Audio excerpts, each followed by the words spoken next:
Hello students, welcome to Global Online. This is Ankita Sood. Paper 1 के final preparation के लिए teaching aptitude unit के full syllabus questions आज मैं आपके लिए लेकर आई हूं। ये सभी सवाल स्टूडेंट्स मोस्ट अपडेटेड और मोस्ट एक्सपेक्टेड क्वेश्चंस हैं जो कि आपको अपकमिंग एग्जामिनेशन में एज इट इज देखने को मिल सकते हैं। हर एक सवाल के आंसर के साथ मैं आपको इंपॉर्टेंट एक्सप्लेनेशन और ट्रिक्स भी बताऊंगी ताकि इजीली आप सभी एग्जामिनेशन में करेक्ट आंसर्स को आइडेंटिफाई कर सकें। तो चलिए फिर इसी के साथ सेशन को शुरू करते हैं। स्टूडेंट्स ऐसे ही आसान तरीके से पेपर 1 की तैयारी के लिए क्विक रिवीजन सीरीज लेकर आई हूँ जिसमें कि आपको हम unit wise expected MCQs and PYQs provide करवाते हैं।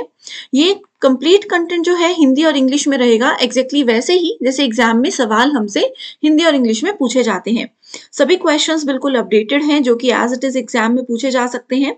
अपडेटेड क्वेश्चंस के साथ में आपको हम शॉर्ट नोट्स एंड हर सवाल के साथ डिटेल्ड एक्सप्लेनेशन भी देंगे।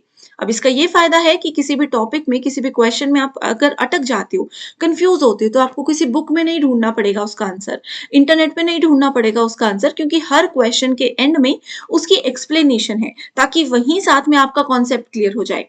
इससे आपको आइडिया भी मिलेगा कि कैसे सवाल एग्जामिनेशन में पूछे जाते हैं।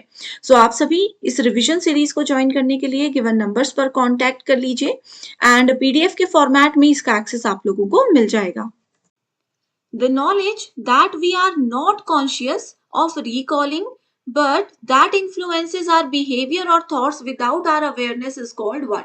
ये टॉपिक हमारा जो लर्नर मेमोरी है वहां से सवाल बना है।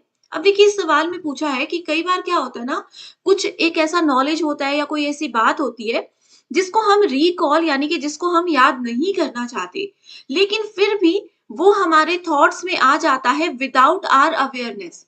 अब जैसे आप मान लीजिए कोई पढ़ाई कर रहे हो, आपको कोई बहुत साल पुरानी बात एकदम से याद आ जाती है जिसको आप याद करना भी नहीं चाहते थे, आप याद कर भी नहीं रहे हो, बट फिर भी वो आपके दिमाग में आ रही है।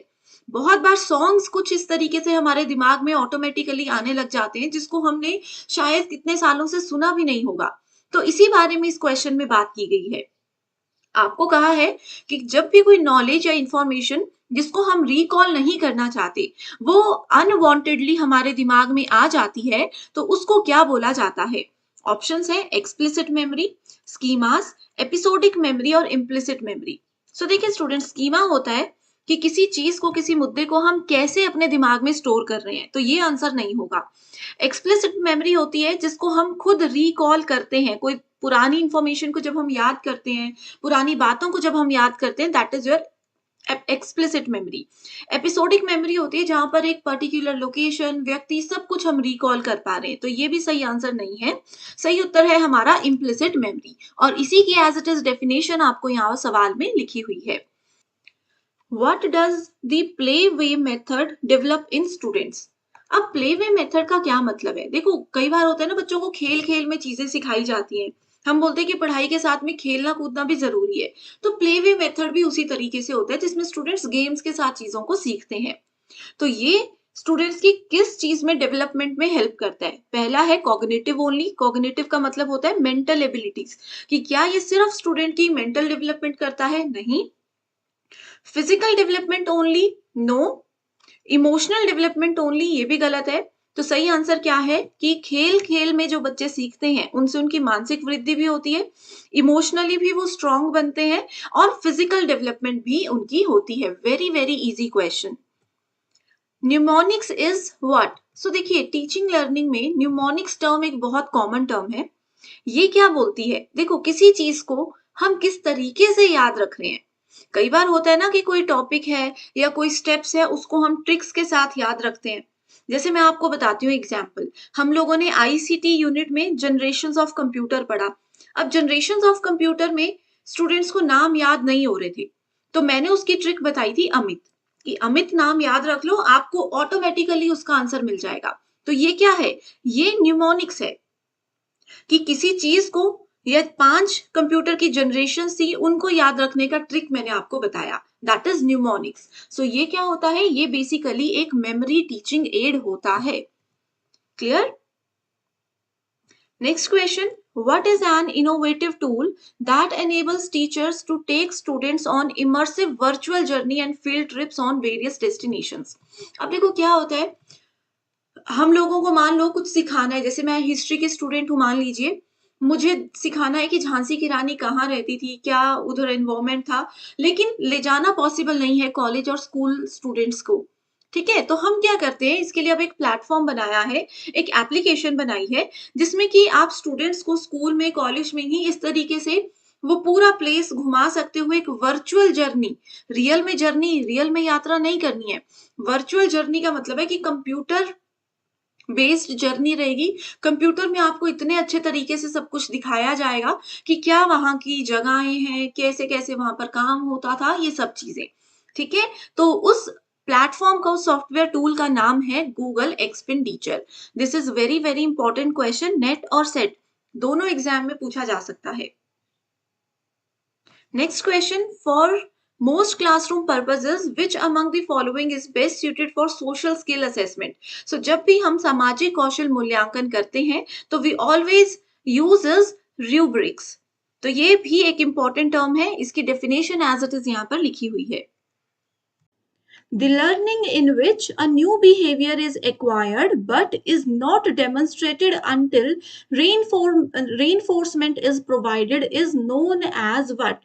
सिंपल से लैंग्वेज में समझाती हूँ, आपको एक ऐसी लर्निंग के बारे में पूछा गया है जिसमें कि हम नए बिहेवियर को एक्वायर तो कर लेते हैं, मतलब कुछ न्यू नॉलेज तो गेन कर लेते हैं, चाहे कहीं से पढ़कर, कहीं पर देखकर, नया नॉलेज तो हम ले लेते हैं, लेकिन उसको हम कहीं पर इस्तेमाल नहीं करते, जब तक कि हमें ऐसा ना लग जाए कि एक पर्टिकुलर सिचुएशन जब तक हमें ना मिल जाए कि उस नॉलेज का प्रदर्शन हमें करना चाहिए, उस नॉलेज को यूज़ हमें करना चाहिए। तो ऐसे नॉलेज को, ऐसी लर्निंग को क्या बोला जाता है, ये इस सवाल में पूछा है।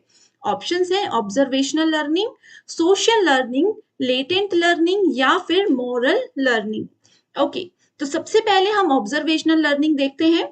सो ऑब्जर्वेशनल लर्निंग में भी हम नए बिहेवियर को एक्वायर करते ही हैं, लेकिन जैसे ही हमने कोई नई चीज सीखी, हम एकदम से उसको क्या करेंगे, एक्सप्रेस कर देंगे, एकदम से उस नॉलेज का इस्तेमाल कर देंगे, लेकिन इस क्वेश्चन में नॉट पूछा था, तो इस वजह से ये वाला ऑप्शन गलत है। सोशल लर्निंग क्या होती है, इसमें हम बहुत सारी सोशल इंटरेक्शन, लोगों को ऑब्जर्व करना, ये सब चीजें सीखते हैं और इमीडिएट हमारा रिएक्शन या नॉलेज को यूज करना इस वाले लर्निंग में भी होता है, जिस वजह से ये वाला ऑप्शन भी गलत है। तीसरा ऑप्शन है लेटेंट लर्निंग। सो लेटेंट लर्निंग हमें बोलती है, देखो लेटेंट को आप याद रखिए लेट लर्निंग से, लेट मतलब बहुत देरी से, तो यही बोलता है कि अगर किसी सिचुएशन में आप लोगों ने कुछ नॉलेज गेन किया है तो इमीडिएट उस नॉलेज को आप लोग कहीं पर यूज नहीं करोगे, हो सकता है फ्यूचर में ऐसी कोई सिचुएशन आ जाए जहां पर आप उसको यूज करो, that is called latent learning. That is option number 3 होगा सही आंसर, ठीक है। इसके साथ मोरल लर्निंग भी बता देती हूँ। सो ये हमारे बिहेवियर में मोरल वैल्यूज को डेवलप करता है और लेटेंट लर्निंग से काफी ज्यादा अलग होता है ये, राइट। सो ये 4 टाइप्स ऑफ लर्निंग्स हैं जो कि एग्जाम में बहुत बार आए हैं। Which of the following types of assessments would be most beneficial for assessing a student's ability to debate? अब देखो यहाँ पर असेसमेंट जो टॉपिक है, हम लोगों ने इवैल्यूएशन पढ़ा था, मूल्यांकन, ठीक है, फॉर्मेटिव इवैल्यूएशन, समेटिव इवैल्यूएशन हमने पढ़ा है, बहुत बार ही इसमें से क्वेश्चंस आते हैं।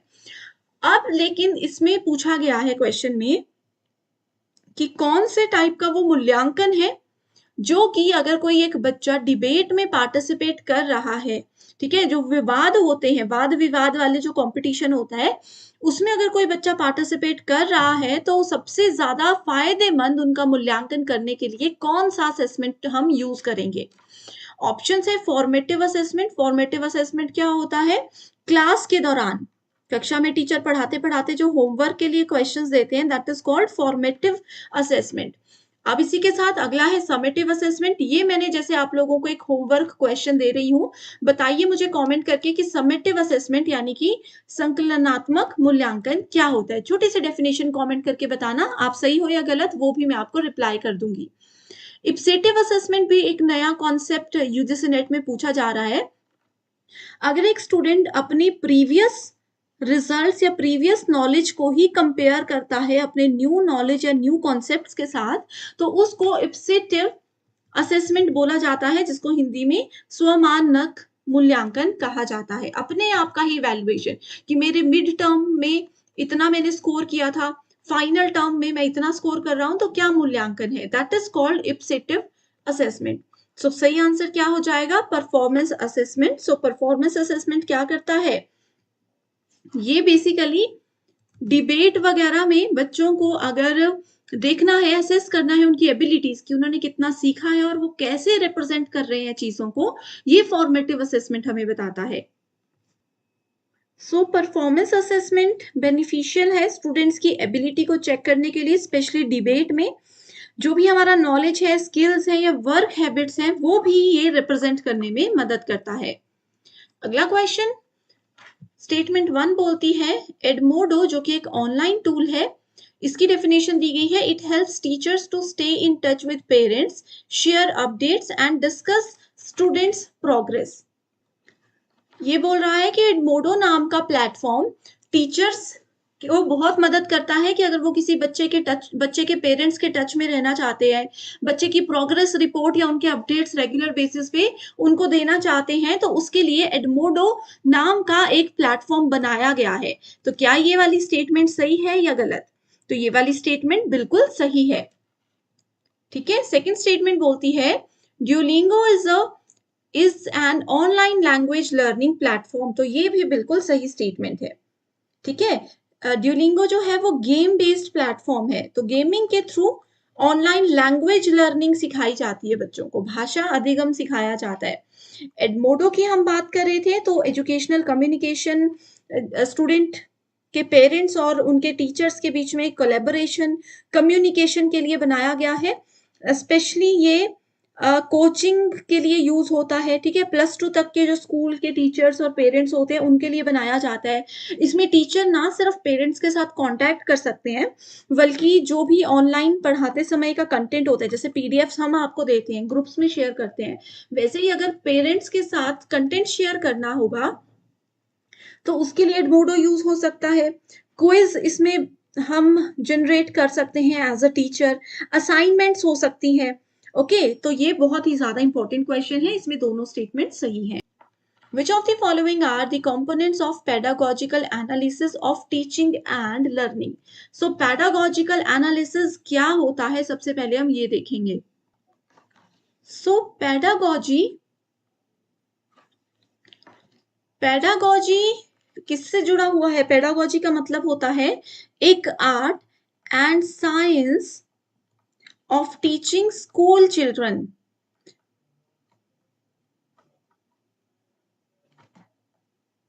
अब देखो, छोटे बच्चों को बिल्कुल फर्स्ट सेकंड नर्सरी केजी के बच्चों को पढ़ाने का अलग तरीका होता है, 10th +2 तक के बच्चों को पढ़ाने का अलग तरीका होता है, कॉलेज लेवल के बच्चों को पढ़ाने का अलग तरीका होता है, और जैसे आप लोग कॉम्पिटिटिव की तैयारी कर रहे हो, आपको पढ़ाने का अलग तरीका है। तो जो आर्ट होता है स्कूल के बच्चों को पढ़ाने का, जो बीएड इत्यादि में सिखाया जाता है, वो पेडागॉजी के अंदर आता है। सो इसमें पूछा है कि इसके कॉम्पोनेंट्स कौन कौन से हैं टीचिंग लर्निंग के दौरान। तो सबसे पहला है ऑब्जेक्टिव फॉर्मुलेशन, बिल्कुल सही है कि छोटे बच्चों को पढ़ाने से पहले आपको पता होना चाहिए कि क्या आपका उद्देश्य है, उसका निर्माण अच्छे से करना जरूरी है।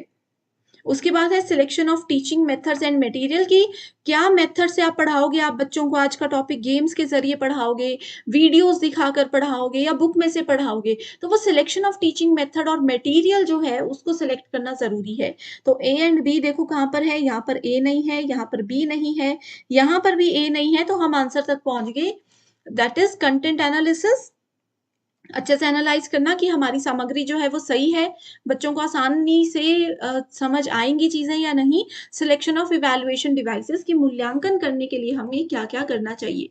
तो ये सवाल एक तो आप लोगों से ऐसे पूछा गया है और थोड़ा सा घुमा फिरा करके भी पूछा जा सकता है, बट बातें और 4 पॉइंट्स यही एज इट इज रहेंगे। That is option number 3। In self directed learning metacognitive knowledge includes what. So metacognitive knowledge क्या होता है, अभी भी देखो जून 2024 में यूजीसी नेट में मेटाकॉग्निशन का क्वेश्चन एज इट इज पूछा गया था, राइट। मेटाकॉग्निशन होता है अपने आप की लर्निंग को समझना, अब जैसे मैं बोल रही हूँ, मान लीजिए कि मैं बोलती हूँ कि मैं टीचिंग एप्टीट्यूड मैंने जब एग्ज़ाम में पढ़ा था तो मैंने 2 घंटे में पूरा सिलेबस पढ़ लिया था, ठीक है? कोई बच्चा बोलेगा कि 2 घंटे में नहीं, मुझे तो हो सकता है कि 2 दिन लग जाएँ। कई बच्चे बोलेंगे कि 6 से 7 घंटे में हम लोग उसको कर सकते हैं। तो अगर आप अपनी लर्निंग एबिलिटीज़ को समझ जाते हो, उस अकॉर्डिंग तैयारी करते हो, तो उसको मेटाकॉग्निशन बोला जाता है। जैसे कई बच्चे होते हैं जिनको अपनी हैंडराइटिंग में ही समझ आता है, कई ऐसे जो पीडीएफ्स में से भी पढ़ लेंगे, कई ऐसे जो पीडीएफ को प्रिंट करवा कर पढ़ेंगे, बुक बनाकर उसकी पढ़ेंगे। तो ये मेटाकॉग्निशन होता है जो अपने आप की एबिलिटीज को हम समझते हैं कि हम कैसे समझ पा रहे हैं, कैसे पढ़ पा रहे हैं। ठीक है, तो सेल्फ डायरेक्टेड लर्निंग में मेटाकॉग्निटिव नॉलेज के अंदर क्या क्या चीजें आती हैं? इसके अंदर कॉन्टेक्चुअल नॉलेज होता है या नहीं? अगला है फैक्चुअल नॉलेज। कॉन्टेक्चुअल नॉलेज हमें बोलता है कि जिस भी कॉन्टेक्स्ट में हम बात कर रहे हैं, तो ये होना भी बहुत जरूरी है। ठीक है, अगला आ जाता है फैक्चुअल नॉलेज की तथ्यों के बारे में भी जानकारी होना बहुत जरूरी है, बिल्कुल सही। इसके बाद आ जाता है procedural knowledge, absolutely true. Technology का नॉलेज होना जरूरी नहीं है और प्रैक्टिकल नॉलेज भी होना जरूरी नहीं है। तो सही आंसर आ जाएगा ए, बी एंड सी, राइट। इसके अलावा भी नॉलेज होते हैं, ए बी सी तो है ही, ठीक है। इसके अलावा होता है एक डिक्लेरेटिव नॉलेज, ठीक है, प्रोसीजरल हम लोगों ने पढ़ लिया, और एक होता है कंडीशनल नॉलेज। ये 5 प्रकार के नॉलेज होते हैं, ये 3, और डिक्लेरेटिव और कंडीशनल, इसको नोट कर लेना, ठीक है। Which learning style involves the extent to which students approach learning material in a way that helps them understand the meaning of the material? एक ऐसे लर्निंग स्टाइल को हमें यहाँ पर ढूंढ कर निकालना है जिसमें स्टूडेंट इस तरीके से लर्निंग मटेरियल की ओर बढ़ते हैं, इस तरीके से लर्निंग मटेरियल को अप्रोच करते हैं जिससे वो मटेरियल उन लोगों को मदद करेगा उस कॉन्सेप्ट को आसानी से समझने में। तो ऑप्शंस है surface styles, impulsive styles, deep style या फिर रिफ्लेक्टिव स्टाइल। तो इसका सही आंसर है option number 3, that is deep styles. ठीक है, लर्निंग स्टाइल्स में डीप स्टाइल्स होता है जिसका डायरेक्ट डेफिनेशन यहाँ पर है। उसके बाद एक आ जाता है प्रैक्टिकल स्टाइल, प्रैक्टिकल के जरिए जिसमें सिखाया जाता है। एक है सरफेस स्टाइल, ठीक है। सरफेस स्टाइल क्या होता है? लर्नर इसमें जो एक टास्क दिया गया है उसके लिए जो जो रिक्वायरमेंट्स है सिर्फ उतना ही पढ़ते हैं, प्रॉपरली वो चीजों को नहीं समझते, वो सिर्फ याद रखते हैं, रट्टा मारते हैं एक तरह से, उसको सरफेस स्टाइल्स बोला जाता है। ठीक है, और लास्ट है इंपल्सिव स्टाइल, जिसका दूसरा नाम इंपल्सिव और रिफ्लेक्टिव स्टाइल को इंपल्सिव स्टाइल भी बोला जाता है। ठीक है, ये उनके लिए यूज किया जाता है जो लर्नर्स बहुत ज्यादा स्लो होते हैं। कई बच्चे बहुत धीरे धीरे चीजों को समझते हैं ना, कि शुरू में वो गलतियां भी करेंगे, फिर रिपीट करेंगे, फिर समझेंगे, तो रिफ्लेक्टिव या फिर इंपल्सिव स्टाइल उनके लिए होता है। when competent readers encounter new sentences, एक रीडर जब कोई नई सेंटेंस को समझता है इन देयर नेटिव लैंग्वेज, अपनी देशज भाषा में, अपनी जो लैंग्वेज है उसमें किसी सेंटेंस को वो समझता है, and they read them automatically, और उसके बाद क्या करता है, वो एक बार उसको समझ लिया उसके बाद वो अपने आप ही उनको पढ़ लेते हैं। तो ये कौन सा ट्रांसफर होता है, कौन सी लर्निंग का ये एग्जाम्पल है? हाई रोड, नियर ट्रांसफर, लो रोड या फार ट्रांसफर? तो इसका सही आंसर है लो रोड ट्रांसफर। अब बाकी के जो ट्रांसफर्स हैं, हाई रोड, नियर और फार, ये बहुत ही ज्यादा इंपॉर्टेंट है। इसकी डेफिनेशन मैं यहाँ पर नहीं बताऊंगी, जो अंकिता सूद नाम का एक टेलीग्राम चैनल मैंने बताया उसको सर्च कर लीजिए, अंकिता सूद नाम का, मेरी फोटो भी लगी हुई है, उसमें सर्च कर लीजिए, और वहां पर आप लोगों को इसका अपने हैंड रिटन नोट्स का मैं फोटो भेज देती हूँ जिसमें सारे ट्रांसफर आ गए हैं, जल्दी से इसको ज्वाइन कर लीजिए। ठीक है, स्टेटमेंट 1 बोलती है, in teacher centred learning the teacher gives up the traditional decision making role and chooses instead the role of facilitator who focuses on students feelings. तो टीचर सेंटर्ड लर्निंग में क्या होता है, जिसमें टीचर फोकस रखता है कि कैसे पढ़ाना है, क्या मेथड यूज करना है। इसमें बोल रहे हैं कि टीचर क्या करते हैं, गिव अप कर देते हैं ट्रेडिशनल डिसीजन मेकिंग रोल को। ठीक है, पारंपरिक निर्णय लेने वाली भूमिका इसमें टीचर छोड़ देते हैं एंड वो किसको चूज करते हैं, एक फैसिलिटेटर का रोल इसमें चूज करते हैं जिसमें वो स्टूडेंट्स की फीलिंग्स पर फोकस रखेंगे। तो ये स्टेटमेंट बिल्कुल गलत है। स्टूडेंट्स के बारे में टीचर सेंट्रिक में सोचा ही नहीं जाता, इतना ज्यादा तो बिल्कुल भी नहीं।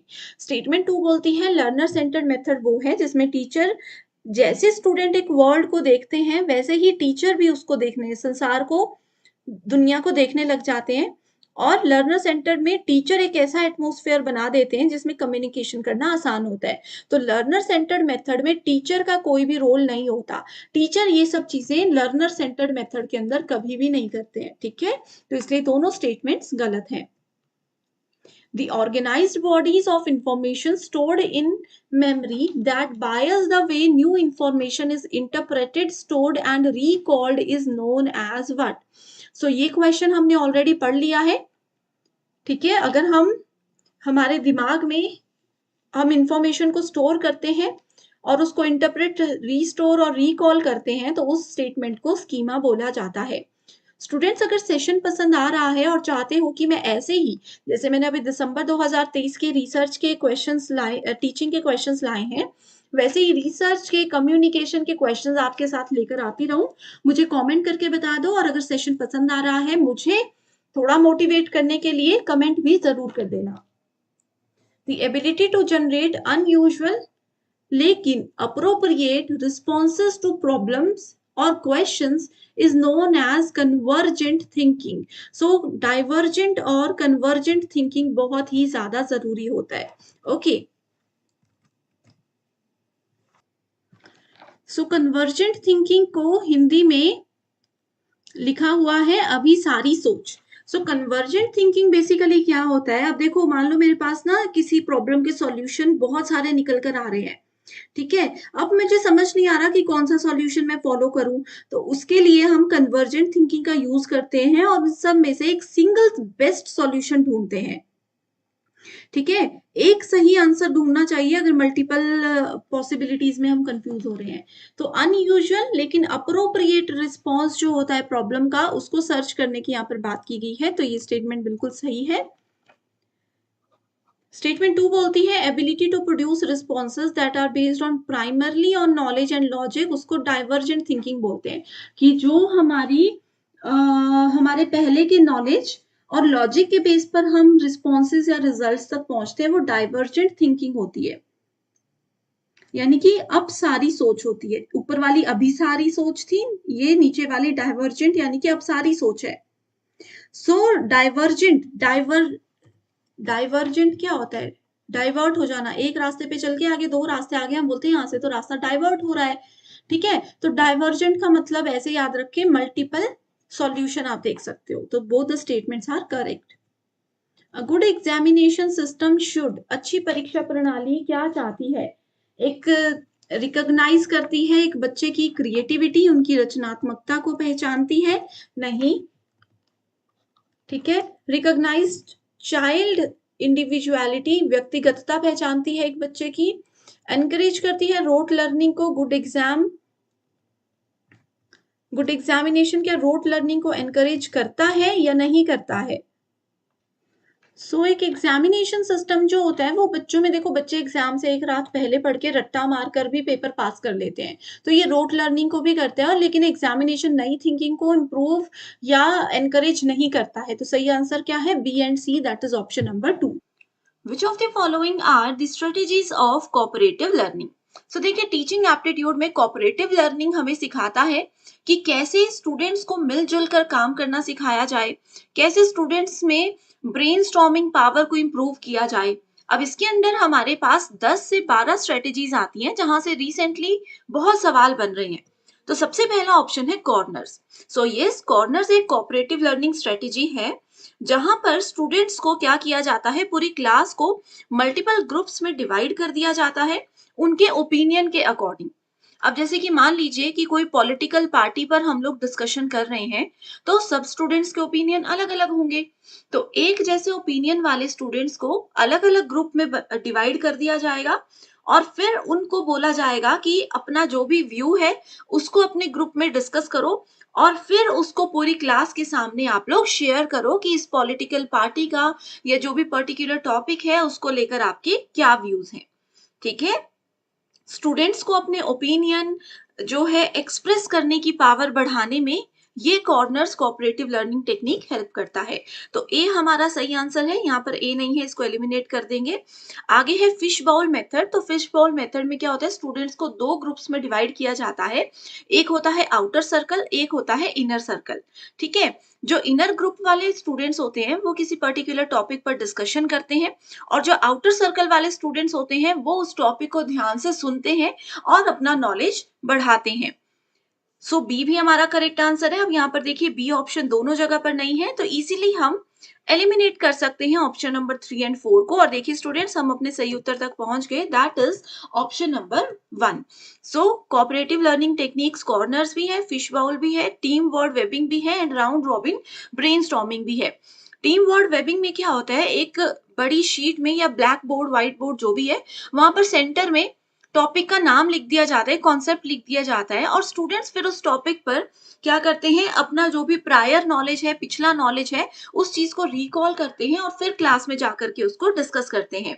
राउंड रॉबिन ब्रेनस्टॉर्मिंग में स्टूडेंट्स के रोल जो है ग्रुप वर्क के अंदर चेंज किए जाते हैं, ताकि हर एक कॉन्सेप्ट के बारे में उनको डिटेल में चीजें समझ आए। Clear everyone? नेक्स्ट क्वेश्चन है हमारे पास, सॉफ्टवेयर टूल्स दिए हैं और कौन सा टूल किस लिए यूज होता है ये आप लोगों से पूछा गया है। सो पहला ऑप्शन है कहूट, पेडलेट, लैबस्टर एंड टर्निटिन। चारों बहुत ज्यादा इंपॉर्टेंट है।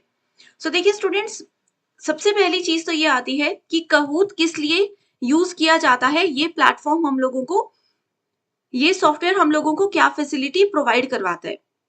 सो बेसिकली कहूत जो है वो क्विज और रियल टाइम असेसमेंट के लिए यूज होता है। सो ए का करेक्ट आंसर होगा ऑप्शन नंबर 4। और यहाँ पर देखिए सिर्फ एक ही ऑप्शन ऐसा है जो कि हमें करेक्ट आंसर दे रहा है।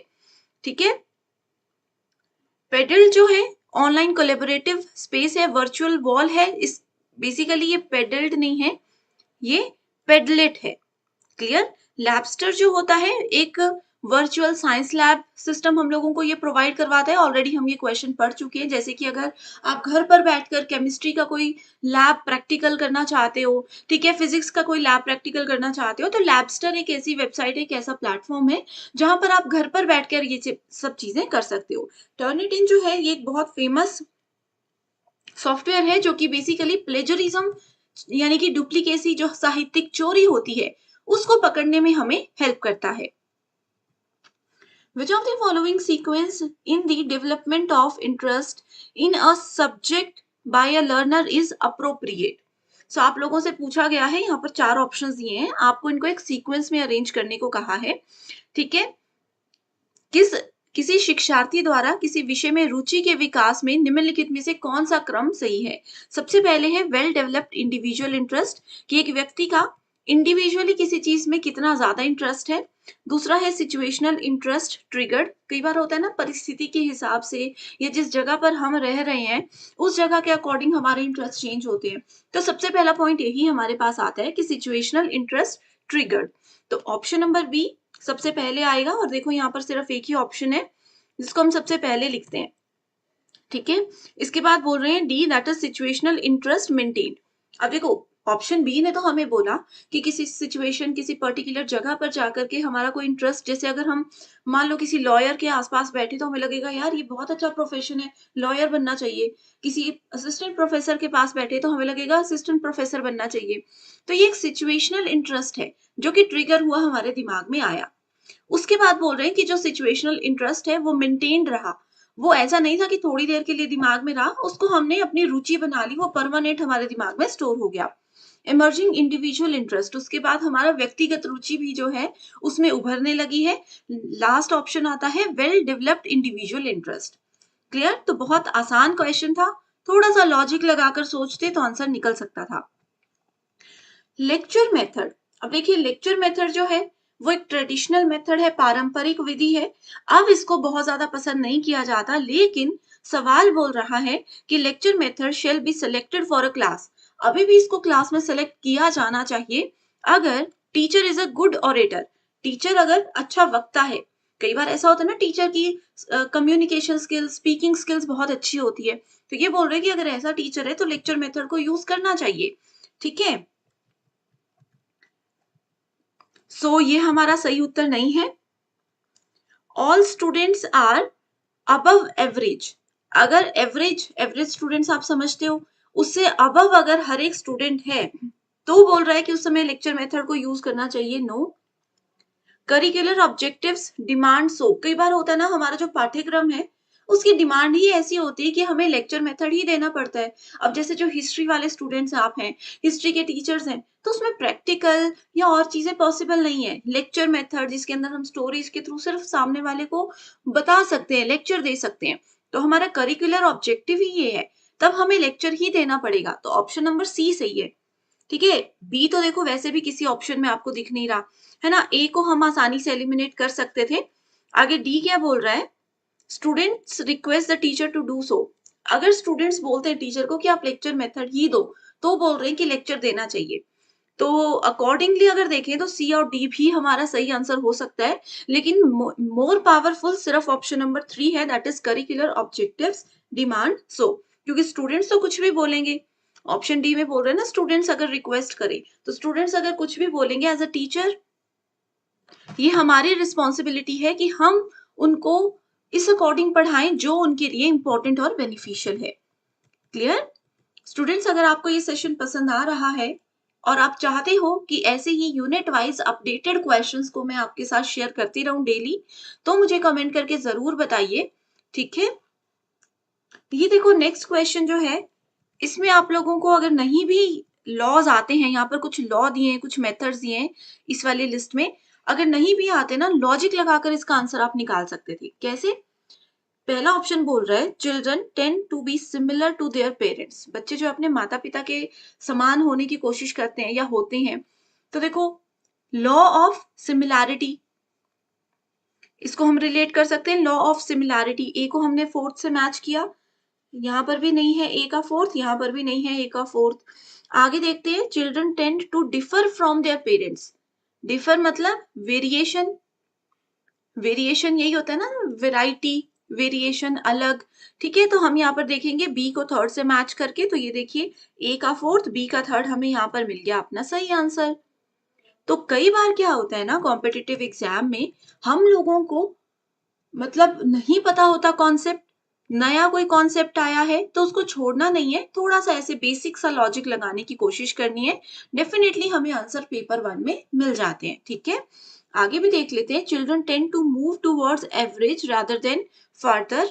ठीक है, तो ये है law of regression. Children get heredity fund in diminishing hierarchical order, ये है गैल्टन्स बायोमेट्री मेथड। तो ये एक नया कॉन्सेप्ट है जो कि 2024 में ही नेट एग्जाम में आया है, तो आगे आने वाले पेपर में भी इसी से रिलेटेड सवाल गारंटेड बनेंगे। ठीक है, तो इसको अच्छे से समझ लेना है। ऑलरेडी डिटेल्ड वीडियो इस टॉपिक पर है ऐप में, आप लोग ऐप को डाउनलोड करिए या फिर कमेंट करके बता दीजिए, मैं आपके साथ लिंक जो है वो शेयर कर दूंगी। कुछ प्लेटफॉर्म्स दिए हैं, ऑनलाइन लर्निंग के प्लेटफॉर्म्स है, स्वयं, मूडल, ओपन एक्सेस और एच इंडेक्स। साथ में इनके डिस्क्रिप्शन दिया है कि ये किसके अंडर आते हैं। तो स्वयं से ही शुरू करते हैं। देखिए, स्वयं जो है और मूक जो है, ये दोनों एक दूसरे से रिलेटेड है ना, इंटीग्रली रिलेटेड है ये दोनों। तो ए का फोर्थ होगा, ए का फोर्थ यहाँ भी नहीं है, ए का फोर्थ यहाँ भी नहीं है। अब मैं आप लोगों को अगला ऑप्शन बताती हूँ, लेकिन उससे पहले एक होमवर्क के लिए क्वेश्चन दे रही हूँ जिसका आंसर कमेंट करके दीजिएगा कि स्वयं की फुल फॉर्म क्या है और स्वयं कौन से ईयर में स्टैब्लिश हुआ है। सवाल पेपर में आ सकता है। ठीक है, बताओ जरा क्या फुल फॉर्म है स्वयं की, कौन से ईयर में इसको स्टैब्लिश किया गया है। सो ए का फोर्थ है, बट ये वाला ऑप्शन एलिमिनेट होगा। ठीक है, इसके बाद आता है मूडल। मूडल क्या है हमारे पास, मूडल बेसिकली एलएमएस है। एलएमएस का मतलब क्या होता है, learning management system. Learning management system और मूक के अंदर बहुत सारे ऑनलाइन टूल्स आते हैं जो हमने अभी पढ़े ना, कहूत, पेडलेट, ये सब एलएमएस के अंडर आते हैं। सो मूडल भी उसी का एक पार्ट है। तो बी को हम फर्स्ट से मैच करेंगे और बी का फर्स्ट यहाँ पर है, ए का फोर्थ यहाँ पर है, तो हमें देखिए दो ऑप्शन से ही हमेशा सही आंसर मिल जाता है। ठीक है, ओपन एक्सेस ओपन एक्सेस जो है OER होता है, OER की फुल फॉर्म है ओपन एजुकेशनल रिसोर्सेज। इसको याद रख लेना क्योंकि सवाल में ओपन एजुकेशनल रिसोर्सेज ये फुल फॉर्म नहीं लिखी थी, ठीक है। H इंडेक्स जो है ये स्कोपस इसका एक एग्जाम्पल है। When students encounter difficulties in class, the teacher should not. कई बार स्टूडेंट्स को कोई टॉपिक समझने में या किसी चीज को समझने में दिक्कत आती है क्लास में, तो टीचर को क्या नहीं करना चाहिए? Give frequent opportunities to them to respond in classroom, कि स्टूडेंट्स को अपॉर्चुनिटीज देनी है, मौका देना है, बार बार अवसर देते रहना है लगातार कि आप क्लास में रिस्पॉन्ड करें, ठीक है। तो ये तो टीचर को करना चाहिए और हमें पूछा है क्या नहीं करना चाहिए, तो ये ऑप्शन गलत हो गया। Reduce the task without over simplifying it, हमें चीजों को जो है कम कर देना है, काम जो है बच्चों का कम कर देना है, जो उनको टास्क दिया उसको कम कर दो, ठीक है। ये भी एक टीचर की रिस्पॉन्सिबिलिटी है, but we have to select not वाला concept. Emphasise on the future and problems of failure, भविष्य और विफलता की समस्याओं पर जोर देना। तो एज अ टीचर कभी भी अगर स्टूडेंट क्लास में अटकते हैं तो हमें ये बिल्कुल भी नहीं करना चाहिए कि उनकी विफलताओं पर हम जोर दे रहे कि तुम फेल हो गए, पहले भी तुमने कुछ नहीं किया था, इस तरीके से नहीं करना चाहिए। तो करेक्ट आंसर आ गया हमारा option number 3। Which of the following statements are correct pertaining to teaching? So teaching से related कौन सी statements correct हैं, हमें वो बताना है। टीचिंग एंड लर्निंग, अब देखो मैं आपको पढ़ा रही हूँ, ये टीचिंग है, आप लोग सीख रहे हो, ये लर्निंग है। These two are integrally related, ये दोनों इंटरनली एक दूसरे से रिलेटेड है, बिल्कुल है। ए हमारा सही आंसर है, यहाँ पर ए नहीं है, इसको हटा दो। ये जो मल्टीपल ऑप्शंस वाले क्वेश्चन होते हैं ना, इसमें ऑप्शंस, ये वाले ऑप्शंस से ना फटाफट आप एलिमिनेट करते रहो तो आप बहुत आसानी से आंसर तक पहुंच जाते हो, पूरा सवाल पढ़ने की भी जरूरत नहीं रहती है, ठीक है। There is no difference between teaching and training, so ये गलत है। टीचिंग और ट्रेनिंग दोनों अलग अलग चीजें हैं। टीचिंग है सिर्फ पढ़ाना, ट्रेनिंग में आपकी स्किल्स को डेवलप किया जाता है। जैसे आप, अब आपको सिर्फ मैं अभी पढ़ा रही हूँ कि गाड़ी कैसे चलानी है, बता रही हूँ, ठीक है, ये सिर्फ टीचिंग हो रही है कि एक बुक लेकर बैठ गई और आपको सिखा रही हूँ कि गाड़ी कैसे चलानी है। ट्रेनिंग होता है जब मैं रियल में आपको गाड़ी चलाना सिखाऊंगी, उसमें आपके स्किल्स डेवलप हो रहे हैं। तो ये दोनों चीजें एक दूसरे से डिफरेंट होती हैं। तो बी आंसर नहीं होगा, यहाँ पर बी है, तो ये हमारा सही उत्तर नहीं हो सकता। और ये देखो सिर्फ 2 ही ऑप्शन पढ़ने के बाद हम लोगों को अपना सही आंसर मिल गया। तो ये मल्टीपल ऑप्शंस वाले क्वेश्चंस दिखते जरूर बड़े हैं, बट इसमें आंसर बहुत जल्दी हम निकाल सकते हैं अगर आप इस तरीके से क्वेश्चंस को सॉल्व करोगे। आई बात समझ में? Arrange the following in learning progression, learning progression, ठीक है, सीखने की प्रगति के साथ अकॉर्डिंग इसको व्यवस्थित हमें करना है। Use information in new situation, explain ideas and concepts, draw connections, recall the fact and produce new work। तो सबसे पहले हम लोग क्या करते हैं, जो भी हमारे फैक्ट हैं, जो भी तथ्य या जो भी इंफॉर्मेशन हमारे पास है, उस चीज को पहले रिकॉल करते हैं। अब जैसे मान लो आप लोगों ने पिछले एग्जाम के लिए लेवल्स ऑफ टीचिंग पढ़ा था या फिर कोई टॉपिक पढ़ा था, blooms taxonomy, models of teaching पढ़ा था। इस बार अगर फिर आप बैठे हो पढ़ने, तो सबसे पहले आप पुराने तथ्यों को रिकॉल करोगे, है ना। तो सबसे पहले ऑप्शन डी आएगा, यहाँ पर ऑप्शन सी बोल रहा है, यहाँ पर ई बोल रहा है, तो ये आंसर नहीं हो सकता। इसके बाद जो भी इंफॉर्मेशन को हमने रिकॉल किया, उस इंफॉर्मेशन को अब हम नई सिचुएशन में यूज करेंगे, that is option number A. और आगे बोल रहा है एक्सप्लेन आइडियाज और कॉन्सेप्ट्स। सो यहाँ पर सही आंसर आ जाएगा हमारे पास कि रिकॉल करो पहले तथ्यों को, उसके बाद आइडियाज और कॉन्सेप्ट जो हैं उनको एक्सप्लेन करो, फिर जो भी इंफॉर्मेशन हमने कलेक्ट की थी उसको नई सिचुएशन में अपने आइडियाज के साथ नई सिचुएशन में यूज करो, फिर पुराने नॉलेज और नए नॉलेज के बीच में कनेक्शन ड्रॉ करो, और फिर उसके बाद नए वर्क को प्रोड्यूस करो। तो करेक्ट आंसर आ गया ऑप्शन नंबर 1। अब ये क्वेश्चन भी ऐसा है जिसके लिए आपको कोई कॉन्सेप्ट पढ़ने की या कोई बुक पढ़ने की जरूरत नहीं थी, इसमें आप लोग जर्नल अपना नॉलेज लगा करके सॉल्व कर सकते थे। Arrange the following components of lesson plan chronologically, ठीक है। सो लेसन प्लान होता है, उसको क्रोनोलॉजिकली हमें अरेंज करना है। तो सबसे पहले लर्निंग आउटकम्स को हम डिजाइन करते हैं कि हम क्या चाहते हैं, कि सबसे पहले आप लोगों ने क्या कर लिया, आपने समझ लिया कि हम नेट की तैयारी कर रहे हैं, 230 से ज्यादा नंबर हमें लेकर के आने हैं, ठीक है। उसके बाद आप कंटेंट सेलेक्ट करोगे, अब आपने टारगेट सेलेक्ट कर लिया, लर्निंग आउटकम देख लिया, अब देखोगे कि कंटेंट क्या है, पढ़ें कहाँ से। देन पेडागोजी, पेडागोजी क्या है? एक लर्निंग टेक्निक है, ठीक है? छोटे बच्चों को पढ़ाने की जो लर्निंग टेक्निक्स होती है बेसिकली उसको पेडागोजी बोलते हैं, बट यहाँ पर जनरली इसको यूज किया है। उसके बाद इवैल्यूएशन को डिजाइन करेंगे, मूल्यांकन भी अपना करते रहेंगे, एंड सबसे लास्ट में है डायग्नोस्टिक मेथड्स को हम डिजाइन करेंगे। Importance of demonstration method is very important question. अब डेमोन्स्ट्रेशन, अब देखो जैसे केमिस्ट्री वगैरह में क्या होता है, लैब में प्रैक्टिकल पहले टीचर करके बताते हैं, बच्चे ध्यान से देखते हैं, वो डेमोन्स्ट्रेशन है ना? इससे क्या होता है? Provide advantage of improved practice. Yes, ये भी सही है। आगे देखते हैं, शोज द टेक्निक, आपको टेक्निक बताता है कि कैसे काम करना है, बिल्कुल सही है। इट अराउज इंटरेस्ट, आपका इंटरेस्ट उस चीज की तरफ को बढ़ाता है, ये भी सही है। So all of the above are the correct answer. So यहाँ पर एक्सप्लेन किया है हर एक चीज को, ध्यान दीजिएगा थोड़ा सा। How many channels are there in Swayam Prabha? सो स्वयं प्रभा में ऑब्वियसली बहुत इंपॉर्टेंट टॉपिक है ये, कितने चैनल्स हैं? तो इसमें है टोटल 40 चैनल्स। देखिए, कोई पुरानी वीडियो अगर आप मेरी या किसी और की देख रहे हो, पुराना प्रीवियस ईयर क्वेश्चन देख रहे हो, तो पहले स्वयं प्रभा में सबसे शुरुआत में 32 चैनल होते थे, उसके बाद उसको अपडेट किया गया, फिर 34 चैनल्स बनाए। आज के अकॉर्डिंग 40 चैनल्स है स्वयं प्रभा में, तो आपने कंफ्यूज नहीं होना है, ठीक है? Which of the following R e learning platforms? E learning platforms का मतलब है ऑनलाइन लर्निंग प्लेटफॉर्म्स कौन कौन से हैं? स्वयं, ऑब्वियसली स्वयं के बारे में हम लोग डे 1 से पढ़ रहे हैं, जो भी नेट सेट की तैयारी कर रहे हैं, स्वयं उनको पता ही है। स्वयं है, स्वयं प्रभा भी है, जिसके अंदर हमें 40 DTA चैनल्स मिलते हैं। ए और सी तो देखो सबको पता ही है। स्वयं का ही एक वर्टिकल है मूक, जो अभी हम लोगों ने पढ़ा, ई। तो A, C and E. So A, C and D नहीं होगा यहाँ पर सही आंसर, ए, सी एंड ई है, ठीक है? तो इस चीज में कंफ्यूजन बिल्कुल भी मत रखिएगा। अब देखो यहाँ पर क्या था, ऑप्शन गलत था, हालांकि मैंने अभी करेक्ट कर दिया है, बट अगर फाइनल एग्जाम में भी इस तरीके से ऑप्शंस कभी गलत हो ना, तो उस क्वेश्चन को अटेम्प्ट कर लेना है, चाहे गलत ही अटेम्प्ट करके आओ, पर कर लेना है। क्यों? क्योंकि उसके फिर ग्रेस मार्क्स मिलते हैं। अगर टाइपिंग मिस्टेक है, ऑप्शन में गलती हुई है, ठीक है, तो उसके फिर ग्रेस मार्क्स सबको मिलते हैं, अगर आपने अटेम्प्ट किया होगा तो।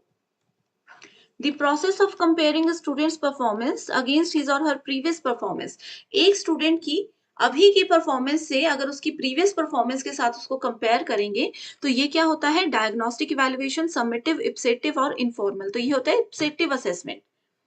जैसे अगर आपके यूनिट टेस्ट के कंपैरिजन में अगर मैं बोलूं कि अब आपके, जैसे आपके 1 महीना पहले के मॉक टेस्ट में कम नंबर आए, अभी नंबर बहुत अच्छे आए, तो मैंने आपका कंपैरिजन किया कि ये आपने 1 महीने में मेहनत की, नंबर अच्छे आ रहे हैं, तो ये इप्सेटिव असेसमेंट है।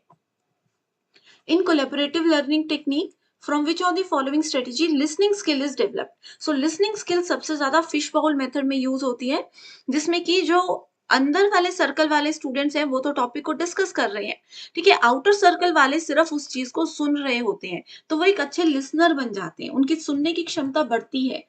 क्लियर? ऑनलाइन टूल्स हैं और उनके फंक्शंस दिए गए हैं। सो सबसे इंपॉर्टेंट है ये माइंड मिस्टर और मेंटीमीटर, इसमें कंफ्यूज मत होना, ठीक है? सो मेंटीमीटर बहुत ज्यादा इंपॉर्टेंट है, ये लाइव पोल जो होते हैं, फीडबैक जो होता है, उसके लिए यूज किया जाता है। एंड माइंड मिस्टर यूज किया जाता है माइंड मैपिंग के लिए, इसके नाम से आप आइडिया लगा सकते थे। Google Docs is used for content creation, document basis पे चीजों को अगर शेयर करना है। एडुपजल जो है वो इंटरेक्टिव वीडियोस के लिए बनाया जाता है, ठीक है? क्लियर? तो इस तरीके से आप हिंदी वाले स्टूडेंट्स भी अभी क्लियर, आई होप आप लोगों को दिख रहा है ये क्वेश्चन। नेक्स्ट है स्वयं प्रभा के जो 40 चैनल्स हैं, उसमें से बोल रहे हैं कि चैनल नंबर 8 हमारा physics, physical science, mathematics, physics, chemistry, इन सभी सब्जेक्ट से रिलेटेड है। बिल्कुल रिलेटेड है। अब आपसे पूछा गया है कि चैनल नंबर 8 का नाम क्या है, तो इस क्वेश्चन का आंसर मैं आपको नहीं बता रही हूँ, ये रहा आप लोगों के लिए होमवर्क क्वेश्चन। डेफिनेटली सभी स्टूडेंट्स जो मेरे साथ एटलीस्ट जुड़े हुए हैं, उनको इसका ट्रिक याद होगा कि कैसे चैनल्स के नाम याद रखने हैं, वो ट्रिक्स वाली क्लास में मैंने आपको बताया था। तो इसका आंसर मुझे कमेंट करके आप बता दो। आगे है हमारे पास जो question that is related to your cognitive apprenticeship model, जिसके ये 3 स्टेप्स हैं। ऑलरेडी भी हम इससे रिलेटेड काफी सारे क्वेश्चंस पढ़ चुके हैं। सो सबसे पहला स्टेप आता है मॉडलिंग, दूसरा है कोचिंग, तीसरा है स्कैफोल्डिंग। मॉडलिंग में हम क्या करते हैं, जो भी हमारे सामने एक एक्सपर्ट है वो क्या काम कर रहे हैं, हम सिर्फ और सिर्फ उस चीज को देखते हैं, है ना? वो क्या काम कर रहे हैं, कैसे कर रहे हैं, उसको देखते हैं। The teacher or expert demonstrates a particular skill or concept for the learners. So modeling का यही डेफिनेशन है। तो ए को हम थर्ड से मैच करेंगे। एक ही ऑप्शन है, हमें आंसर मिल गया, राइट। कोचिंग में क्या होता है, देखो मॉडलिंग में क्या है, मैं ड्राइविंग आपको सिखाने आई हूँ, तो पहले दिन मैं आपको बोल रही हूँ कि आप सिर्फ मुझे देखो, ऑब्जर्व करो कि मैं क्या कर रही हूँ, कैसे कर रही हूँ, क्या-क्या स्टेप्स मैंने फॉलो किए। ये है मॉडलिंग, कि आप मुझे सिर्फ देख रहे हो, मैं डेमोन्स्ट्रेशन कर रही हूँ, ठीक है? एज़ अ मॉडल आपके सामने काम कर रही हूँ। कोचिंग में क्या है, अब आप ड्राइविंग करोगे, मैं आप लोगों को कोचिंग दूँगी कि ये स्टेप्स को फॉलो करो, ऐसे-ऐसे काम होना चाहिए, ये चीज़ों का ध्यान रखना है, सब कुछ इंस्ट्रक्शंस दे रही हूँ, काम आप कर रहे हैं, बोल मैं रही हूँ, दैट इज़ इन कोचिंग। ये है ऑप्शन नंबर 1। स्कैफोल्डिंग में क्या होता है, एक स्ट्रक्चर्ड सपोर्ट आपको दिया जाता है। अब जैसे-जैसे मुझे लगेगा कि दूसरे दिन से, तीसरे दिन से आपकी ड्राइविंग स्किल्स अच्छी हो रही हैं, वैसे-वैसे मैं बोलना कम कर दूँगी। मैं अपना सपोर्ट धीरे-धीरे जो है आपकी तरफ को कम कर दूँगी। Which of the following are the strategies of cognitive apprenticeship to develop higher order skills? वही सवाल है जो अभी हम लोगों ने प्रीवियस पढ़ा, राइट। तो इसमें देखो कौन कौन से स्टेप्स आते हैं। एक तो हमने ये पढ़ा मॉडलिंग, कोचिंग और स्कैफोल्डिंग। बी हमारा आंसर होगा, यहाँ बी नहीं है, यहाँ बी नहीं है, ठीक है। दूसरा होता है आर्टिकुलेशन, रिफ्लेक्शन एंड एक्सप्लोरेशन। तो ये 3 स्टेप्स हैं शुरू के, उसके आगे के 3 स्टेप्स ये हैं। तो करेक्ट आंसर है B and D. Very very very important question. Which of the following advocates the application of the methods of natural sciences to the study of social reality and beyond? So जब भी natural sciences की जो भी हमारा methods हैं, उसको हम social reality और उसकी fields में use करते हैं, that is called your positivism. Knowing that you find a science lab practical more difficult than your best friend does, but that you could improve with practice is an example of what? तो इस सवाल में बोल रहे हैं कि अगर आपको अपने बेस्ट फ्रेंड के कंपैरिजन में एक साइंस लैब प्रैक्टिकल थोड़ा सा टफ लग रहा है, लेकिन आप ये भी जानते हो कि आप इस चीज को इम्प्रूव कर सकते हो प्रैक्टिस से, तो ये किसका एग्जाम्पल है? ऑप्शंस दिए हैं self regulation, Meta cognition, self discipline और ऑटोमेशन। अब देखिए स्टूडेंट्स, कभी भी जब कोई एक व्यक्ति की मेंटल एबिलिटीज के बारे में बात की जाती है, ठीक है, जब मैं अपनी मेंटल एबिलिटीज, आप अपनी मेंटल एबिलिटीज को समझ जाते हो कि आपको कैसे पढ़ना पसंद है, कैसे चीजें समझ में आती हैं, कैसे चीजें याद रख सकते हो, इन सब चीजों को बोलते हैं मेटा कॉग्निशन। कॉग्निशन होता है मेंटल एबिलिटीज। अब इस सवाल में देखो यही बोला है कि अगर आपको साइंस लैब का प्रैक्टिकल टफ लग रहा है, लेकिन आपको मेंटल एबिलिटीज अपनी ये पता है कि आप इसको सुधार सकते हो, इंप्रूव कर सकते हो अगर आप प्रैक्टिस करोगे, तो ये एक व्यक्ति की एबिलिटीज ही है जो वो खुद समझ रहा है, that is called metacognition. So ये मोस्ट इंपॉर्टेंट एंड रिपीटेड सवाल है। नेक्स्ट क्वेश्चन पूछा गया है मॉडल्स ऑफ टीचिंग से। सो टीचिंग मॉडल्स में एक बहुत इंपॉर्टेंट मॉडल है, that is your cognitive apprenticeship model, संज्ञानात्मक प्रशिक्षुता का मॉडल। अब इस मॉडल में बेसिकली स्टूडेंट्स हमारे पास 5 स्टेप्स होते हैं, जिसमें से 4 स्टेप्स आपके सामने लिखे गए हैं और दूसरी तरफ उनकी वर्किंग लिखी गई है कि कौन से स्टेप में एक लर्नर, एक उनका एजुकेटर क्या काम करते हैं। तो सबसे पहला स्टेप आता है मॉडलिंग। सो देखिए मॉडलिंग जो एक स्टेप है, इसमें क्या होता है, जैसे मान लो आप एक गाड़ी चलाना सीखने के लिए मेरे पास आए हो, तो पहले दिन आपको मैं गाड़ी चलाने के लिए नहीं दूंगी, मैं ड्राइव कर रही हूँ, मैं थोड़ी-थोड़ी इंस्ट्रक्शंस दे रही हूँ कि पहले मैंने गाड़ी में ये किया, दूसरे स्टेप में ये किया और आप सिर्फ मुझे देख रहे हो, ठीक है? तो ये होता है मॉडलिंग फेज में। सो यहाँ पर अगर आप ऑप्शन देखोगे तो ये लिखा है monitoring the the performance of an expert. जो आपके सामने विशेषज्ञ हैं जिनसे आप कुछ सीखने आए हो, उनको, उनकी जो परफॉर्मेंस है उसको आप मॉनिटर कर रहे हो, तो ये होता है मॉडलिंग। तो ए को जब हम थर्ड से मैच करते हैं, तो देखो बहुत आसानी से हमें आंसर इसका मिल रहा है, that is option number 2। Scaffolding एक बहुत इंपॉर्टेंट टर्म है अपने आप में ही। स्कैफोल्डिंग होता है जब देखो आपको कोई चीज बिल्कुल शुरुआत के दिनों में सिखाई जाती है, जैसे छोटे जब आप थे तो आपको एबीसीडी सिखाया जा रहा था, तो उस समय क्या था, आपको बहुत ज्यादा गाइडेंस देनी पड़ रही थी, बहुत पकड़ पकड़ के पढ़ाना पड़ रहा था। लेकिन जब आपके टीचर को समझ आया कि धीरे धीरे आपका नॉलेज बढ़ रहा है, तो आपके टीचर ने अपना सपोर्ट कम कर दिया, that is called scaffolding. Helping learner is in starting and gradually fading the support, कि धीरे धीरे हम अपना सपोर्ट कम कर देंगे। जब मुझे पता चलता जाएगा कि आप गाड़ी चलाना सीखते जा रहे हो, तो धीरे धीरे मैं अपना सपोर्ट करना कम कर दूंगी। आर्टिकुलेशन होता है giving words to their understanding of the process and content. अब इस स्टेप में जो कुछ भी आपने पहले सीख लिया मुझसे, अब आप ये सब कुछ कर रहे हो लेकिन बोल बोल कर रहे हो कि सबसे पहले हम गाड़ी में बैठेंगे, क्लच प्रेस करेंगे, ये होगा, वो होगा, जो भी स्टेप्स है वो सब आप यहाँ पर बोलोगे। आगे है एक्सप्लोरेशन। एक्सप्लोरेशन का मतलब है कि जो भी नॉलेज अब आप लोगों ने गेन कर लिया, अब समय है कि उस नॉलेज को सही जगह पर और किसी न्यू सिचुएशन में यूज करना। तो ये है कॉग्निटिव अप्रेंटिसशिप मॉडल के स्टेप्स जो कि आपके लिए जरूरी हैं। स्टूडेंट्स, अगर आपको ये सेशन पसंद आ रहा है एंड आप चाहते हो कि सुबह 8 AM वाली इस सीरीज को मैं कंटिन्यू करूं, तो डेफिनेटली आप मुझे कमेंट करके बताइए, मैं इस सीरीज को आपके लिए डेली लेकर आऊंगी। Next question level of teaching में से पूछा गया है। लेवल ऑफ, जो भी हमारे पास 3 लेवल्स होते हैं टीचिंग के, basically memory level, reflective level और अंडरस्टैंडिंग लेवल। एक और होता है ऑटोनॉमस लेवल। तो सबसे पहले हम मेमोरी लेवल से स्टार्ट करते हैं। सो मेमोरी लेवल क्या बोलता है कि किसी भी चीज को आप रट्टा मारकर रोट लर्निंग के थ्रू क्या करते हो, याद करते हो। अब मेमोरी लेवल में रोट लर्निंग और किसी फैक्ट को एज इट इज रिकॉल करना, ये होता है मेमोरी लेवल। तो बी को थर्ड से मैच करेंगे, तो यहाँ पर सब जगह बी का थर्ड था, तो अगर इस ऑप्शन को आप नहीं भी देखते तो भी आंसर आपको मिल सकता था। राइट, आगे देखते हैं। रिफ्लेक्टिव लेवल हमारा क्या बोलता है, ये बोलता है पीयर लर्निंग। ठीक है, सहकर्मी सीखना। अब देखो, पीयर लर्निंग का मतलब होता है कि जो आपके आसपास के लोग हैं ना, आप उनको उनके थ्रू सीख रहे हो, या जो कुछ भी आपने सीखा है रियल सिचुएशन में, सिमिलर सिचुएशन में उसको यूज कर रहे हो। That is your reflective learning, reflective level of learning. ठीक है, कि जो आपने अभी कुछ सीखा, जो नॉलेज आपको मिला, उसको सिमिलर टाइप की सिचुएशन में, एक्सटर्नल एनवायरनमेंट में आप यूज कर सकते हो। सो ए को हम फर्स्ट से, सॉरी, सी को हम फर्स्ट से मैच कर रहे हैं, बी का हमने थर्ड बताया था, तो देखो आंसर हमें मिल गया है ऑप्शन नंबर 2। अंडरस्टैंडिंग लेवल बोल रहा है सीइंग ऑफ रिलेशनशिप। जो भी हमने मेमोरी लेवल में पढ़ा, क्योंकि मेमोरी लेवल पहला लेवल होता है, अंडरस्टैंडिंग लेवल दूसरा होता है, और ये होता है तीसरा। तो जो कुछ भी हमने मेमोरी लेवल में सीखा था, उसका रिलेशनशिप, उसकी क्लियर अंडरस्टैंडिंग अब हमें हो रही है, क्योंकि पहले तो हमने सिर्फ रट्टा मारा था। अब हम समझ रहे हैं कि कौन सी चीज कैसे और कहाँ पर काम आती है। ठीक है, और ऑटोनॉमस डिपेंडेंट लेवल या डेवलपमेंट लेवल होता है, ये बोलता है इफेक्ट्स एंड फीलिंग से रिलेटेड, ये हमें इंफॉर्मेशन देता है। Which of the following are not true for learning. अब देखो, टीचिंग लर्निंग की ही बात हो रही है, तो नॉट ट्रू, फॉल्स स्टेटमेंट हमें ढूंढनी है। Learning is a temporary change in behaviour, no. Learning जो है एक परमानेंट चेंज होता है बिहेवियर में, तो ये एक फॉल्स स्टेटमेंट है, तो ए होगा। यहाँ पर ए नहीं है, इसको एलिमिनेट कर दो। Learning is an enduring and permanent change in behaviour, obviously अभी आपको बताया। ठीक है, लेकिन we have to select the false statement, तो बी हमारा आंसर नहीं होगा। बी आंसर नहीं है, इसको भी कट कर दो।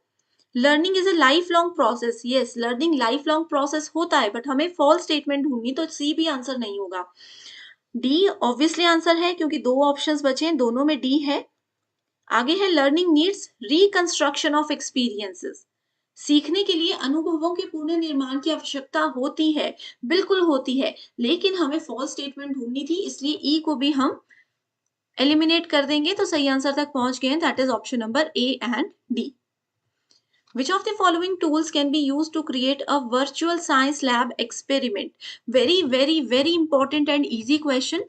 So देखिए, virtual science lab practical जब करना है, तो उसके लिए एक तो लैबस्टर यूज होगा। इसका नाम ही आपको बता रहा है कि साइंस में बायोलॉजी, फिजिक्स, सबके जो भी प्रैक्टिकल्स होते हैं वर्चुअली अगर करने हैं, तो लैबस्टर एक ऐसा प्लेटफॉर्म है जो हमें हेल्प करता है। तो बी हमारा आंसर होगा। यहाँ पर भी बी नहीं है, यहाँ पर भी बी नहीं है। अब देखो, बी के साथ में जो दो ऑप्शंस बचे हैं, यहाँ पर आप देख सकते हो डी भी लिखा है, मतलब कि डी भी हमारा सही आंसर होगा ही होगा। ठीक है, अब देखते हैं ए है या नहीं, और हमें आंसर मिल जाएगा। तो यहाँ पर है कहूत। तो देखिए, कहूत जो है वो वर्चुअल साइंस लैब एक्सपीरियंस के लिए हमें, या एक्सपेरिमेंट्स के लिए हम लोगों को बिल्कुल भी हेल्प नहीं करता है। कहूत बेसिकली क्या है, एक गेम बेस्ड लर्निंग प्लेटफॉर्म है। इसका साइंस प्रैक्टिकल से कोई भी लेना देना नहीं है। तो करेक्ट आंसर तक हम पहुंच गए, that is B and D only. The transfer of learning from one situation to another. अब देखो, एक चीज आपने सीखी, लर्निंग आप लोगों ने की, कोई भी टॉपिक, कोई भी कॉन्सेप्ट आप लोगों ने सीखा, वो जो लर्निंग है, एक सिचुएशन में आपने लर्निंग की और उसका यूज आप दूसरी सिचुएशन में कर रहे हो। जैसे मान लो कहीं पर आप लोगों ने टीचिंग सीख ली, मान लीजिए आप लोगों ने ऑफलाइन टीचिंग का एक्सपीरियंस ले लिया 2 इयर्स का, तो ये आपकी लर्निंग हो गई, है ना? एक सिचुएशन में लर्निंग की आपने और फिर उसको आप दूसरी सिचुएशन में यूज कर रहे हो। अब आप इसको ऑनलाइन टीचिंग में यूज कर रहे हो। That is conscious and effortful. Obviously अब यहाँ पर अगर आप ऑफलाइन टीचिंग कर रहे थे काफी समय से, मान लीजिए, या कोई काम आप काफी समय से एक सिचुएशन में कर रहे हो, फिर उसी काम को आपको दूसरी सिचुएशन में करना है, लेकिन वहां पर बहुत ज्यादा एफर्ट्स आपको लगाने पड़ रहे हैं, तो ये होता है हमारा हाई रोड ट्रांसफर। ठीक है? नियर रोड ट्रांसफर होता है कि एक नॉलेज को, एक लर्निंग को आप सिमिलर सिचुएशन में यूज कर रहे हो। क्लियर? मोस्ट इंपॉर्टेंट क्वेश्चन है, situated cognition is what? Cognition का मतलब होता है मेंटल एबिलिटीज, इतना पहले आपको याद रखना है। सो सिचुएटेड कॉग्निशन बोलता है the idea that thinking is located in social and physical context, not with in an individuals mind. ये स्टेटमेंट ही बिल्कुल सही है। ठीक है? जो भी हमारी थिंकिंग है, जो भी हमारी मेंटालिटी है, जो भी हम लोग सोचते हैं, जो भी हमारी मेंटल एबिलिटीज है, वो हमारे आसपास के लोगों, हम कहाँ रह रहे हैं, किन लोगों के बीच में रह रहे हैं, उस चीज पर निर्भर करता है, ना कि इंटरनली हमारा माइंड कैसा है। ये होता है सिचुएटेड कॉग्निशन, स्थिर संज्ञान। क्लियर? तो ये है हमारा सही उत्तर। अब देखो, सिमिलर क्वेश्चन किसी दूसरे शिफ्ट में इस तरीके से पूछा गया था, the idea that thinking is located in social and physical concept, not with in individual mind. Question को ऑप्शन बना दिया, ऑप्शन को क्वेश्चन बनाकर ये पूछा गया था। तो यूजीसी नेट में और आपके सेट एग्जाम में ऐसे ही सवाल बनते हैं, उन्हीं ऑप्शंस को घुमा फिरा कर पूछा जाता है। आई बात समझ में? Which of the following are the strategies of cooperative learning? So cooperative learning की strategies कौन कौन सी हैं? cooperative learning क्या होता है? जहां पर स्टूडेंट्स को ग्रुप्स बना करके मिलजुल कर सिखाया जाता है। जैसे कि आप लोगों का कोई प्रोजेक्ट है जिसमें आप लोग मिलजुल कर काम कर रहे हो, आप लोगों का ग्रुप वर्क है जिसमें मिलजुल कर काम कर रहे हो, लेकिन जो ग्रुप वर्क होता है ना, वो थोड़ा सा कम इंटरेक्टिव होता है as compare to cooperative learning techniques. So cooperative learning techniques में एक आता है रैली कोच, जिसमें कि स्टूडेंट्स को पेयर बना करके छोड़ दिया जाता है। अब जैसे कोई एक टास्क दे दिया, जैसे मान लो कोई एक मैथ का क्वेश्चन मैंने आपको सॉल्व करने को दे दिया और 2 स्टूडेंट्स का ग्रुप बना दिया। अब एक स्टूडेंट क्या करेंगे, मैथ्स आपके कोच के रूप में काम करेंगे। जैसे मैंने आपको बोल दिया मैथ्स का क्वेश्चन सॉल्व करो, आप बोल रहे हो मुझे नहीं आता। मैंने आपको एक ऐसा पार्टनर दे दिया, आपकी पेयरिंग ऐसे फ्रेंड के साथ कर दी जिनको वो क्वेश्चन आता था। तो अब वो फ्रेंड एज अ कोच आपको बोल रहे हैं कि लिखो, अब वो आपको बोल रहे हैं कि 2 into 3 + 4 है। अब वो बता रहे हैं कि कैसे इसको कैलकुलेट करना है। तो ये कोऑपरेटिव लर्निंग होती है, इसमें स्टूडेंट सीखते हैं कि कैसे एक दूसरे की मदद करनी है किसी काम को पूरा करने में। तो ए हमारा सही आंसर है। यहाँ पर ए नहीं है, इसको कट कर दो। यहाँ पर भी नहीं है, इसको भी हम एलिमिनेट कर देंगे। आगे है टॉकिंग चिप्स। अब टॉकिंग चिप्स में क्या होता है, क्लासरूम में जितने भी स्टूडेंट्स हैं उन सबको कोई टोकन दे दिए जाते हैं या कोई रैंडम चिप दे दी जाती है। जैसे मान लो हर एक स्टूडेंट को मैंने 5 टोकन्स दे दिए। अब अगर कोई बच्चा किसी ग्रुप डिस्कशन में कुछ बोल रहा है, तो वो पहले उस चिप को सेंटर टेबल में रखेंगे। ये मान लो स्टूडेंट्स बैठे हैं, हर एक स्टूडेंट को मैंने 5-5 चिप दे दी है। अब किसी टॉपिक पर कोई बच्चा अगर बोलना चाहता है, तो वो पहले अपने हिस्से का एक टोकन बीच में रख देंगे और फिर वो डिस्कशन करेंगे। अब आप बोलोगे इसका क्या फायदा है? तो इसका ये फायदा है, कई बार क्या होता है ना, डिस्कशन में कुछ डोमिनेंट बच्चे होते हैं, वो क्या करते हैं, खुद ही बोलते रहेंगे, सामने वाले को बोलने का मौका ही नहीं देंगे। तो टॉकिंग चिप्स एक ऐसी स्ट्रेटेजी बनाई गई है जिसमें अगर आपके पास 5 चिप्स दिए गए हैं, तो आप सिर्फ 5 बार ही बोल सकते हो, तो वो बच्चा सोच समझ कर बोलेगा और ऐसे में हर एक स्टूडेंट को बोलने का बराबर मौका मिलेगा। जो स्टूडेंट बहुत ज्यादा बोलते हैं, दूसरों को मौका नहीं देते, उनके पास सिर्फ 5 मौके ही हैं, क्योंकि उनके पास 5 टोकन ही हैं। तो ये है टॉकिंग चिप्स। तो ए के साथ में बी भी सही आंसर है। यहाँ पर बी नहीं है, इसको भी एलिमिनेट कर देंगे और देखो हम सही उत्तर तक पहुंच गए। ठीक है? राउंड टेबल में क्या होता है, स्टूडेंट्स को एक प्रोजेक्ट दिया जाता है और उनके रोल चेंज किए जाते हैं। ठीक है, और अपने अपने रोल में स्टूडेंट्स एक्सपर्ट होते जाते हैं। थिंक पेयर शेयर में देखो, एक बच्चा पहले थिंक करेगा, कोई टॉपिक उनको दिया है, कोई भी प्रोजेक्ट उनको दिया है, उसके बारे में सोचेगा, फिर अपने ग्रुप में उसको डिस्कस करेगा, दैट इज पेयर। उसके बाद शेयर, उसके बाद पूरी क्लास में उसको जो भी नॉलेज, जो भी डिस्कशन उन्होंने किया उसको शेयर कर देगा। तो ये है हमारी कोऑपरेटिव लर्निंग टेक्निक्स, जो कि एक स्टूडेंट को हेल्प करती है मिलजुल कर काम करने में। इससे उनकी communication skills, listening skills, team में काम करना, ये सब स्किल्स बढ़ती हैं। अब स्टूडेंट्स, अगर आप लोगों को ये सारे जो लेक्चर्स हैं, वैसे तो मैं क्विक के साथ साथ आप लोगों को डिटेल में बता भी रही हूँ, फिर भी अगर आप लोगों को ये सेशंस और भी ज्यादा डिटेल में चाहिए तो मुझे कमेंट करके बता दो, मैं आपके साथ टॉपिक बता दो, मैं उस टॉपिक का लिंक आपके साथ शेयर कर दूंगी। ठीक है, और अगर सेशन पसंद आ रहे हैं, कंटिन्यू करवाना चाहते हो, तो भी आप अपना फीडबैक दे सकते हो। Which of the following software apps would a teacher use to create formative assessment that provide immediate feedback to students during live quiz session?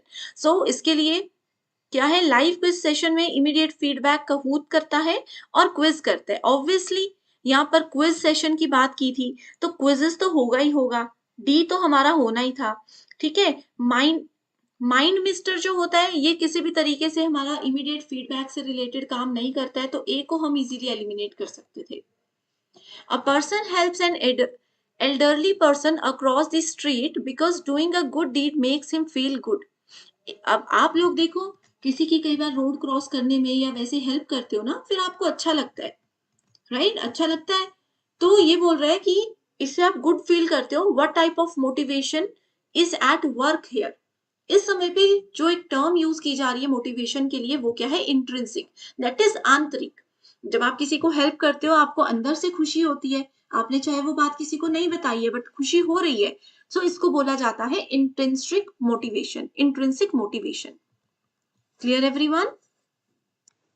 Paper 2 के फाइनल रिवीजन के लिए एक स्टडी मटेरियल हम लेकर आए हैं, जिसमें आपको full syllabus, updated notes and MCQs मिलेंगे। एमसीक्यूज के साथ स्टूडेंट्स यहाँ पर आपको आपके स्टेट और अदर स्टेट्स के पीवाईक्यूज भी हम प्रोवाइड करवाते हैं, एंड ये सारा कंटेंट पीडीएफ की हेल्प से मिलेगा, जो कि ना सिर्फ एग्जामिनेशन बल्कि इसके बाद होने वाले इंटरव्यू को क्वालिफाई करने में भी आपको हेल्प करेगा। तो ये जो भी सब्जेक्ट्स आपके सामने हैं, आपको इनके फाइल्स का एक्सेस मिल सकता है। इसके लिए गिवन नंबर्स पर आपको व्हाट्सएप के थ्रू कांटेक्ट करना है और पूरी जानकारी मिल जाएगी। सो स्टूडेंट्स, आज के सेशन में हमने इंपॉर्टेंट क्वेश्चंस डिस्कस किए। Thank you so much and I wish you all the very best.